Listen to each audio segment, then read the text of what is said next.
The yeas are 89, the nays are 10. The bill is passed. The new North American free trade deal is one step closer to becoming reality. American senators gave a thumbs up to proposed pact today. Now it only needs the president's signature to be fully approved in the U.S. Canada has yet to ratify the agreement. That's expected to happen after MPs return to work near the end of the month. Once passed, the deal will replace the existing NAFTA agreement between the States, Canada, and Mexico. And Richard Southern joins us now for a look at some of the day's other top business stories. And we start with the falling fortunes of Bombardier. Yeah, falling fortunes, and today a falling stock, Faiza. This was the worst day ever for Bombardier stock on Bay Street. It tumbled 31%.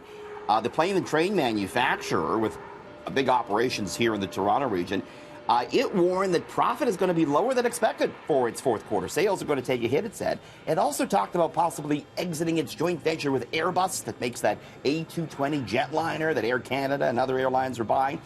Basically, what the trouble is with Bombardier is with its train contracts. We've seen the issues it's had with the TTC, with the new streetcars, and it says those issues, Faiza, really weighing on the bottom line. We actually recently had the New York Transit Authority taking issue with some Bombardier trains, so all that really culminating today in a profit warning and a big sell-off for the company's stock. Okay, well, we're getting a clearer picture of just how hard it has become for renters to find a place to live. Oh, no. Well, we know the story, right? We're renters, and boy, it's expensive. Yeah. And it's getting more expensive. And vacancy rates in Canada have hit the lowest level since 2002. Trouble here in Toronto because many are priced out of owning, and therefore you got to rent, and there's just a limited supply of rentals.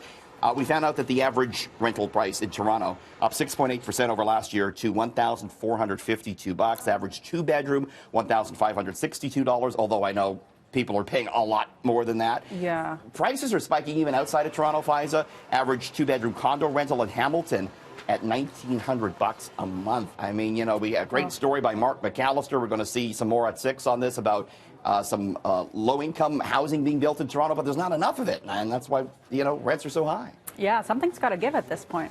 Yeah, who knows what, though? Yeah, well, as many struggle to pay the rent, Canadians are giving a hard no to picking up some of Harry and Meghan's costs. Ugh.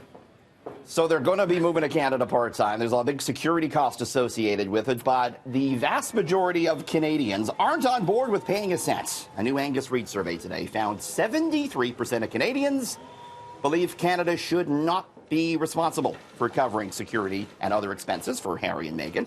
Only 3% of Canadians say they'd be open to footing the bill for the couple and their young son, Archie. 19% say they'd be okay with paying some costs, but not all. RCMP actually say they are entitled to protection in Canada, though the federal government hasn't made it clear whether or not they'll be footing any of the costs. You know, Faiza, if they want to live like commoners, they can come live with me. We'll go to No Frills, we'll go shopping, we'll make a Timmy's run.